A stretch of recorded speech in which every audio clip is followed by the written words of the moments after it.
The heat of the alien market burned like fire under the twin suns, as crowds pushed and shouted through the maze of metal tents and strange smells, while traders waved glowing sticks and shouted in alien tongues, trying to sell broken machines, dead animals or half-living pets in rusted cages. And in the middle of it all walked a human named Dax, with dust on his boots and silence in his steps. He passed by cages filled with sharp-toothed creatures and winged beasts that hissed when he looked. But his eyes kept moving until they locked onto one small cage that no one stood near. No one bothered to glance inside, and that made Dax stop inside. The shadows of that cage lay something thin and shaking, with eyes too big for its skull and bones, showing under dark skin covered in bruises and dried blood. It didn't growl or snarl or even blink, it just stared at Dax with a strange kind of quiet. The merchant noticed and laughed a dry, sharp laugh, saying that one's dying already. It's no good for fighting, no good for breeding, just trash, he said. But Dax knelt in front of the cage and looked deeper while the creature looked back without fear or anger, just tired. Acceptance, what is it? Dax asked, and the merchant shrugged, saying, Threxin or something like that, maybe a runt, or maybe sick. Either way, it's yours for one chip, if you're feeling kind or stupid. And everyone nearby chuckled, but Dax wasn't smiling. He reached into his pocket, pulled out a chipped data coin, and handed it over, then opened the cage with slow hands while the crowd watched in bored confusion, and the little creature didn't run or attack it. Just let him lift it like it had already given up. Dax wrapped it in his old jacket and carried it through the crowd, who now ignored him again, as if the moment never happened. And when he reached the edge of the market, he found a quiet spot under a broken awning, and placed the creature down on a clean cloth. He poured water into a cap, and held it near the creature's mouth, but it didn't drink right away. Instead, it looked at him like it was trying to understand why this stranger was helping, and when it finally took a sip, Dax nodded once, slow and steady. "Oh, not dying today, not if I can help it," he whispered, and the creature blinked, then curled into a small ball like it wanted to disappear, but its eyes stayed open, watching every move Dax made that night. They stayed in a small shelter Dax had built from old ship parts and plastic panels, and while the wind howled outside, he sat beside the creature, gently wiping its cuts and feeding it bits of soft food. And every time it flinched, he slowed down and spoke in calm words. He didn't ask it to fight, didn't ask it to roar, just asked it to survive. And maybe that was enough, because by morning, the creature was still breathing, and even lifted its head when he entered. Dax smiled and said, "I think I'll call you Merc, because you crawled out of the dark, and maybe that's where you're strongest." And the creature, Merc, blinked again, as if tasting the name on the inside of its mind over. The next days, Dax cleaned Merc's wounds, taught it to eat from a dish and not the ground, and helped it stand using soft ropes and patience. And while Merc still fell often, it began to rise faster each time, and one day it stood for more than 10 seconds without shaking. Dax clapped, and Merc tilted its head, as if unsure what that meant, but something in its chest rumbled a small soft growl, not angry but curious. And Dax said, "We're getting there, little one, step by step." People in the market heard rumors that the human was raising a Threxin that should have died, and some came to see, but most just scoffed and walked away, saying that thing will turn on him or collapse soon. No creature that broken can be fixed. But Merc kept growing, and each night its eyes glowed a little brighter, and its muscles stretched a little thicker. And once, when a desert snake slithered into the shelter, Merc snapped its neck in one fast bite and dropped it at Dax's feet like a kid. Dax knelt and whispered, "You're not helpless now, are you?" And Merc sat beside him, silent and alert, like a shadow with claws and secrets far above. In the high palace of the Krolax Empire, a young alien princess looked out her glass window over the city, feeling a strange pulse in the air, like something old had stirred again. And her guards noticed her eyes narrow and asked if something was wrong. She shook her head, but her voice was low when she said, "Something is waking out there, something ancient and wild, and the stars feel different tonight." Back in the small camp outside the market, Dax watched Merc sleep for the first time without pain, and thought, maybe, just maybe, they were meant to find each other. And Merc dreamed of running through fire with no chains on its legs, and Dax's voice calling its name through the dark asterisk. The wind carried dust and silence across the edge of the broken city as Dax walked with Merc beside him, now taller, now stronger, still silent, but never far from his side. And though the creature had once limped and trembled, it now moved with quiet force, like a shadow that had learned to breathe. They stayed in the ruined shelter patched with steel and hope, where Dax built simple training paths made from wood, stone, and broken metal, and each morning before the suns rose, he would clap twice, and Merc would rise without command, ready to begin the first trial. Was balanced. Dax placed stones in a crooked line, and Merc had to walk across them without falling, and though at first the creature slipped and growled with frustration, It never gave up. It tried again and again, until its claws gripped tight, and its body moved like smoke. Then came Speed. Dax tied flags to metal rods, and shouted, "Go!" and Merc dashed across the sand, chasing them faster each time, until even the desert birds flew away in fear of the blur that tore across the dunes. Like a storm without sound, strength came last. Dax placed heavy crates, once filled with tools, and now filled with stone, and Merc had to lift, drag, and stack them, and it did so with teeth and claws, and sheer will, while Dax watched with quiet pride, knowing that what he was building was more than a fighter. It was a survivor, a protector, a force that grew not from hate, but from trust. Sometimes at night, Dax would sit near the fire and speak to Merc about Earth, about oceans and trees and sky, and Merc would tilt its head as if trying to imagine such places, and though it never spoke, it sometimes gave a low sound like it understood. But not all eyes were blind to what was happening in the wasteland.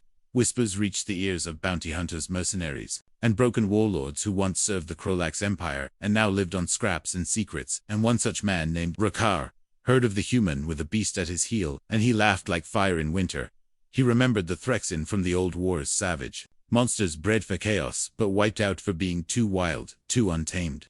And if one still lived and was loyal to a human, then it was worth gold, or fear, or both. So Rock set out with 3 hunters, 2 drones, and a trap meant to bind even the strongest creature, and they came under cover of night, using smoke and silence to hide their scent. And when Dax woke to the smell of ash, it was already too late. The shelter was burning, and the fire crackled like laughter as the drones flew low, firing stun blasts that missed by inches as Dax rolled out of bed, grabbing his gear while shouting for Merc, who burst from the shadows, with eyes like stars and teeth like memory.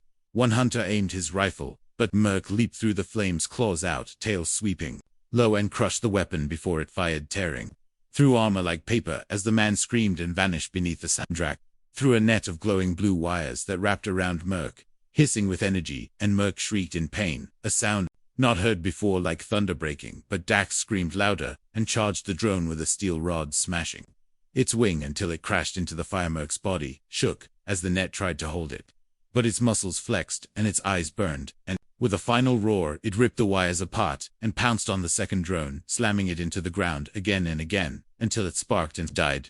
The last hunter turned to run, but Merc was already there, its claw around his leg, dragging him back. And though Dax shouted, "Stop!" Merc only paused long enough to look back, then let go, letting the man crawl away with tears in his eyes. Drac stood frozen, his hand bleeding from a broken blade, and Dax walked toward him, slow and calm, with Merc behind him growling low and deep, and Rock dropped his weapon and fled into the desert without a word. The fire died down, and the stars returned, and Dax sat by the remains of the shelter, breathing hard with sweat on his brow and dust in his lungs, and Merc came close, resting its head on Dax's knee, like a child seeking comfort, not from fear, but from the weight of Bataloo. "Saved us again," Dax whispered, running his hand over the scars that now marked Merc's skin, and the creature gave a quiet sound. Not a growl, not a snarl, but something softer, something like a song from long ago, far above in the high tower of the Krolax Palace.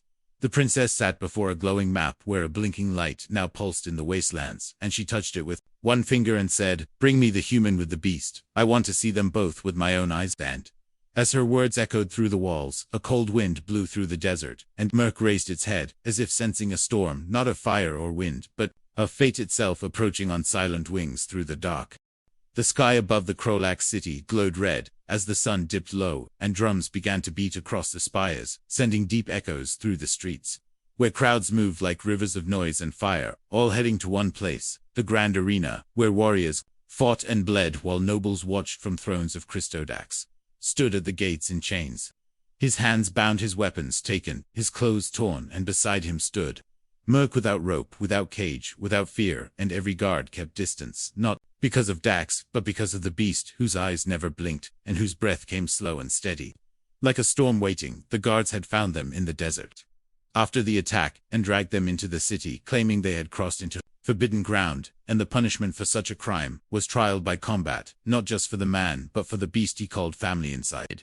The arena, the sand was dark from old blood, and the walls held carvings of past victories, where champions had roared and died, and the gates opened with a heavy groan as Dax and Merc were pushed forward into the blinding light of the pit. The crowd screamed when they saw the human, and even louder when they saw the creature beside him, thin and long, with dark fur and scars and glowing eyes, and the announcer's voice rose above it all, saying, "Behold, the outsider and his monster, let them face the fire of the crimson." Twins across the arena, another gate opened, and two massive creatures stepped out. Warriors of the royal guard, bred for strength and trained since birth, each with blades fused to their arms, and masks over their faces, and they moved like predators. Born to kill. Dax looked at Merc and nodded once, slow and without fear, and Merc lowered its body like a shadow ready to spring, while the crowd leaned forward, waiting for blood. Waiting for screams, waiting for a Shotha. Crimson twins charged without a sound, one leaping high, the other staying low, their blades flashing in the light. But Merc moved faster, dodging the high one with a twist, and slamming into the low one, with full force, knocking it back and flipping over its body. Like a dancer and Dax rushed forward, grabbing a fallen spear, and blocking a blade meant for his neck, spinning, and striking the side of one twin, while Merc bit down on the leg of the other, pulling and twisting, until bone cracked and the arena gasped as one. Warrior felt the second twin roared, and slammed its blade into the ground, sending dust flying. But Merc vanished into the cloud, reappearing behind it, and leaping onto its back, clawing at the mask, tearing it off to reveal a face full of terror. And Rage. Dax stood with his spear ready, but didn't strike again. Instead, he looked up to the royal box where the princess sat, eyes sharp, lips still, and said, "Is this justice, or just a game?" And the arena grew quiet, waiting for her answer. Princess Shira rose from her seat, in armor that glowed with gold, and stepped to the edge of the balcony, her voice like ice, as she said, "The law was combat, and the law has been satisfied. You have fought, you have bled, you have won." The gates opened again, and guards entered, but none moved close to Merc, who still crouched over the fallen warrior, growling low and dangerous, until Dax placed a hand on its back and whispered enough, and the creature stood and followed without looking back. Later, in the halls of the palace, Dax and Merc were led through long corridors of light and shadow, until they stood before a tall door guarded by soldiers with silver spears, and the door opened to reveal a room filled with firelight and maps, and the princess standing alone. She studied them both, not with fear, but with deep thought, her fingers tapping the table, and her eyes locked on Merc, who stood still as stone, and she said, "I have seen Threxen before, during the old wars, but never like this, never so calm, never so loyal." Dax said, "It is not loyalty born from chains, but from choice," and she raised one brow at that, as if the idea was strange to her. She walked around Merc, slowly watching every muscle, every breath, and then looked at Dax again, saying, "You trained it from nothing, from weakness, and now it moves like a weapon of legend." And he nodded, saying, "I did not train it to kill, I trained it to survive and protect." The princess stepped back and said, "I want it. I will give you land, titles, ships, anything you ask." And Dax shook his head, saying, "You cannot own what walks beside you by choice." And Merc growled low, as if agreeing. Her smile faded just slightly, and she said, "You are bold for a human, and perhaps foolish, but the Empire rewards strength, and you have shown it, and before this day ends, your name will be known across every screen in the Empire." She turned away, then paused, and added, "But be warned, not all who rise in the arena live long in the palace, and some victories draw enemies far worse than any beast." Dax and Merc left the room together, stepping back into the night where the drums still echoed, and fires still burned in the hearts of those who watched them, and somewhere far above the stars shifted, as if watching too, as if waiting for what would come next. The palace was not built with kindness, but with fear. Tall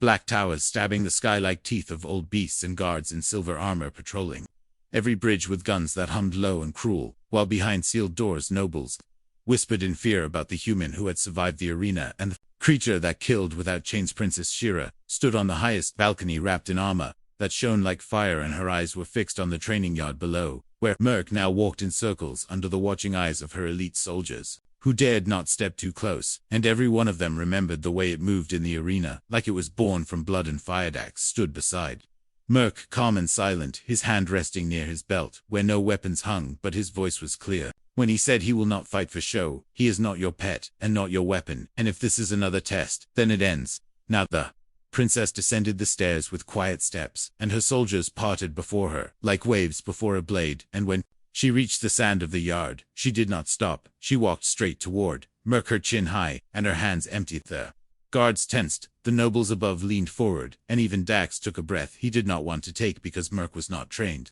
to bow. Merc was trained to survive. Shira stood before the beast, whose body was all muscle and scars and teeth, and looked into eyes that held no fear, and she said, "I do not kneel to monsters, and I do not bow to men, but I want to see what you really I'm not on the sand, not in the blood, not in the screams, but here now. She reached out her hand, and every soldier raised their rifles, and every noble gasped, and even Dax stepped forward, but she did not flinch, and neither did Merc. The beast sniffed. Her fingers then pulled back its head, and made a sound. Not a growl, not a snarl, but something between a warning and a test, and the princess lowered her hand and said, "You are not tamed, you are something else, and maybe that is why I cannot stop thinking about you." She turned to Dax and said, "Your bond is unnatural, it defies law, it breaks the will of the Empire, but I cannot deny what I saw. You control something that should not be controlled, and for that I offer again, land, ships, protection, and gold in exchange for the beast." Dax stepped closer and said, "What you saw was not controlled, it was trust, and you cannot buy trust with gold or land or power. You must earn it, and Merc is not mine to sell." Shira laughed soft and sharp and said, "You speak like a king with no crown, and still you refuse me." And Dax nodded and said, "I would refuse even if you wore the stars in your hair, and the worlds in your voice." There was silence then, and the princess stepped close. Her eyes locked on his, and she whispered, "I could have you executed for such pride, and your creature turned into a weapon for the throne, and the Empire would cheer, and history would forget your name." Dax looked at her, and said, "Then why haven't you?" And she looked away for just a breath and said, "Because something inside me says I should not, because I do not understand what I feel when I look at him, or you, and that frightens me more than war." She ordered her guards to stand down, and told Dax to walk the palace freely, but under watch, and she gave Merc a collar not of chains but of silver, marked with royal sigils, and Dax took it in his hands and said, "If I put this on him, it will not be for show, it will be a bond, and if you break that bond he will not stop at your walls or gates or gods." Shira nodded once and said, "Then let him wear it by choice," and placed it on the ground before Merc, who looked at it, then at Dax, then at her, and slowly picked it up in its jaws, and let Dax fasten it around his neck, while every noble watching felt a shift in power like gravity had changed. Later that night in her private chambers, she stood before a map of the Empire, and whispered to herself, "What are you truly human? From Earth, what is that beast you call Merc? And why does it feel like the stars themselves lean closer when you speak in the garden below?" Dax sat beside Merc, who now rested in moonlight, calm and watchful, and he said quietly, "They fear you still, even after all this." And Merc gave a sound like a breath, like wind through hollow bone, and Dax added, "Maybe that's good, because fear keeps them honest above them." The moon rose high and silver, and somewhere in the dark, something ancient stirred, not in anger, not in hate, but in hunger for something lost, something wild, something free. The suns had not yet risen, when the alarms screamed through the Krolak's palace, and red lights flashed across marble halls, while guards scrambled for weapons and nobles shouted orders. No one followed, and above the city sky, black ships broke through the clouds like blades, cutting silk without warning, and without mercy. Dax stood on the balcony outside his chamber, watching fire fall from the sky, as towers burned and soldiers ran in lines that broke too fast, and Merc beside him gave a low growl. Not of fear, but of rage old and deep, and Dax said, "They're here for the throne, or for her, or maybe for Uspelo." The palace walls. Rebel gunships blasted through the gates, sending stone and steel flying into the air, and Princess Shira stood at the center of the war room, gripping a sword older than her blood, and barking commands to generals, who looked less like warriors, and more like frightened ghosts. She turned to the screen that showed the outer palace, and saw the human standing still, and the creature beside him unmoved, and she whispered, "Bring them to me, or we lose this city before the second sun breaks." The Skydax met the guards halfway down the corridor, already holding a spear from the wall, and Merc walked behind him silent and powerful, and the guards said, "The princess calls," and Dax nodded once, and said, "Then we answer, but we do not kneel." The throne room was filled with smoke and sparks when they arrived, and Shira was already armored, her face streaked with ash, and her voice sharp when she said, "The rebels have breached the west gate, and my best line is gone. If you have any loyalty left, then give it now." Dax looked at her and said, "I came to survive, not to serve. But if the city burns, then none of us live, and if Merc fights, it will be for the people, not your throne." And Shira said, "Then fight for them, and let the crown watch from behind."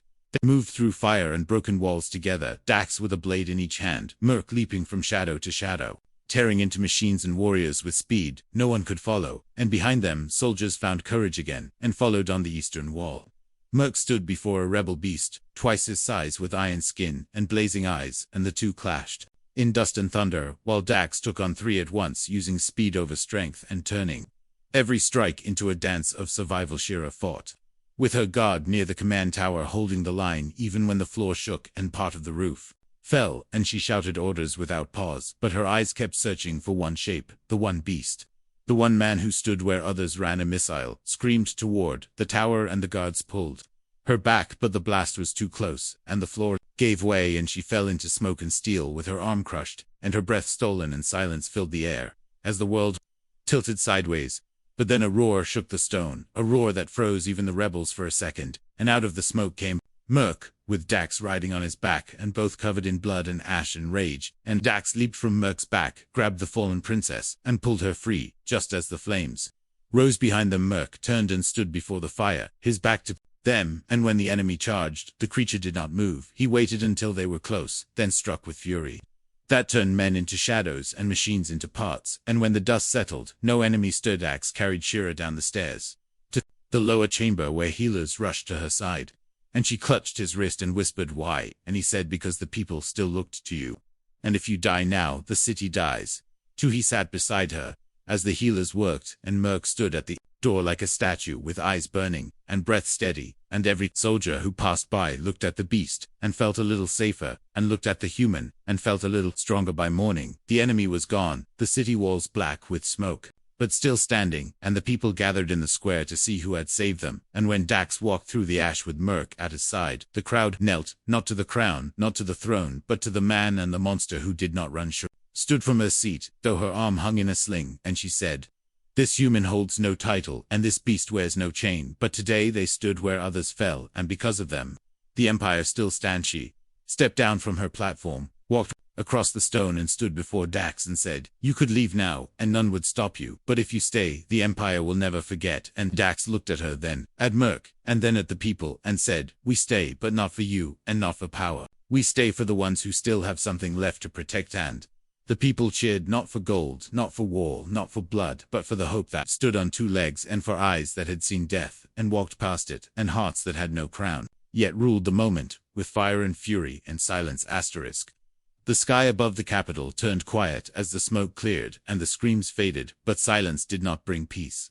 It brought questions, fear, and the echo of what had nearly been lost. While deep within the palace walls, healers moved in a blur around the wounded, and soldiers began to count the living with eyes full of shame and wonder. Merc stood at the gate of the medical chamber, unmoving, and watching the sealed doors behind which Dax lay broken and bleeding from wounds taken while shielding the princess from fire and rubble. And every time a healer opened the door, Merc leaned forward, then pulled back, afraid of what it might see or smell or lose. For hours it stood like a statue, breathing slow and deep, the silver collar around its neck now blackened by smoke and touched with blood, and every soldier who passed gave space without being told, and without speaking, for they all remembered how the beast had turned the tide.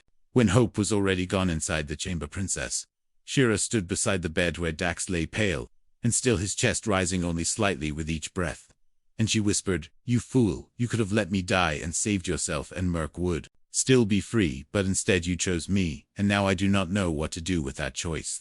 Healer said, "He may not wake, and if he does, he may not walk, and if he walks, he may not remember." And still the princess stayed by his side, her hand on the hilt of the blade he had carried into battle, and her eyes on the man who had broken every law, without speaking a word of rebellion. As the suns began to rise on the second day, Merc growled once sharp and low, and the door opened, and the head healer stepped out with eyes wide and tired, and said, "He is breathing better. He may wake soon." And before anyone could move, Merc slipped inside the chamber, and sat beside the bed so gently that the room felt smaller and warmer at once. Shira did not stop him. She simply watched as Merc placed one clawed hand near Dax's fingers, and let out a low rumble, soft and sad, like a voice calling across a deep cave. And to her shock, Dax stirred just slightly, and his lips moved without sound. Merc leaned closer, and rumbled again, and Dax opened his eyes just enough to see the creature's face, and his voice cracked as he whispered, "Still here." And Merc made a sound that could have been a laugh or a sigh, and laid its head on the bed beside him with eyes closed but ears alert. Shira stepped closer and said, "You saved the city, and you saved me, but you may not save yourself, and I do not know what I would do if you left." And Dax smiled weakly and said, "Then you better not let me." And the princess turned away quickly so no one would see her eyes. Word of his awakening spread fast, and nobles gathered to offer gifts, while soldiers knelt to offer thanks. But Merc led none too close, and even the boldest bowed before its gaze and whispered the name that now carried more weight than any title: Merc, the protector, Merc, the storm, Merc, the shadow days passed, and Dax healed slowly, walking first with help, then alone, though limping, and always with Merc beside him, and the people watched from windows and balconies as the strange pair moved through the palace, like ghosts made of fire and iron, and the streets whispered their legend in every tongue. In the high chamber of council, where laws were written and wars declared, the nobles argued over what to do with the human and his beast, for no law allowed a creature at court, no tradition allowed a human to stand beside royalty. But still, the people cried his name, and the soldiers followed his steps. Princess Shira stood before them, and said, he has earned more than any title, more than any gift, and if he chooses to stay, he stays, not as servant, not as weapon, but as voice and shield of the new path. And when one noble shouted, "This cannot be allowed," Merc growled once, and the room fell silent. She turned to Dax and said, "The crown does not rule you, yet the people may follow you, and that frightens many, including me. But if we are to survive in this new age, then fear must bow to truth, and hate must kneel to what they cannot break." Dax said, "I did not come here to lead, and I do not care for crowns, but I will not walk away if the people still suffer, and if your enemies still rise. Then Merc and I will stand where others fall, not for gold or power, but for the bond we carry, and the vow we made in fire." Merc stepped forward and raised its head high, and every noble saw not a beast, but a guardian, not a monster, but a promise, and they lowered their eyes, not from fear, but from something deeper, something older. That night, under a quiet sky, the people lit lanterns in the streets, not for the crown, not for victory, but for the man who bled, and the beast who roared, and the bond that shook the empire with nothing but trust and fire, and the unspoken truth that together they were stronger than any throne. The sky was clear above the Krolak's capital, and the stars burned steady like watchers who had seen war and peace and pain from far beyond the reach of any throne. And in the great court, where no commoner had ever stood, and where only royalty and high command were allowed to speak, a strange silence waited like a breath before thunder. At the far end of the court, Princess Shira stood dressed in white and silver, her crown set aside and her sword sheathed, her eyes watching the great doors as they began to open, not for a king, not for a fleet, not for a holy one, but for the man and the creature that had changed the shape of her world without asking for a single thing. In return, Dax entered with slow steps, wearing no armor, no robe, no badge of rank, just his simple coat repaired with care, and beside him walked Merc, taller now, stronger now, with a gaze that made generals look away, and a presence that made the marble floor feel alive with quiet force. Nobles lined the chamber, their faces carved from stone, their hands holding tablets and seals and old books of law, as if paper and ink could hold back the storm that now walked past them. And the soldiers behind them said nothing, for their loyalty had already been given on the battlefield, not in this room, but in blood and fire.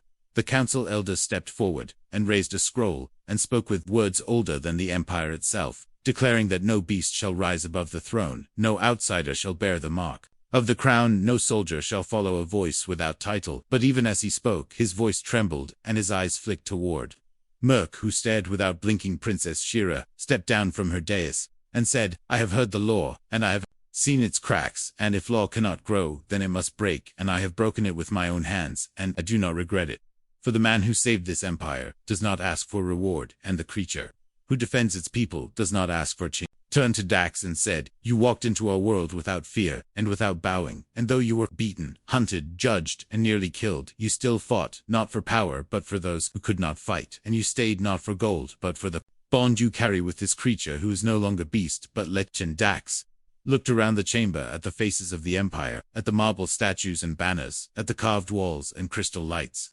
And then he said, "I came here with nothing. I was just a man with a wounded creature who had no reason to live, and together we found purpose, not in rule, but in survival. And if you want me to kneel for your comfort, then I will walk out that door with Merc, and never look back." Wave of murmurs spread through the chamber, but none dared speak loud, and Princess Shira took one step forward, then another, and then without a word, she lowered herself to one knee before Dax and placed her hand on her chest, and bowed her head, not as a ruler, but as a soul who had learned something the empire had forgotten.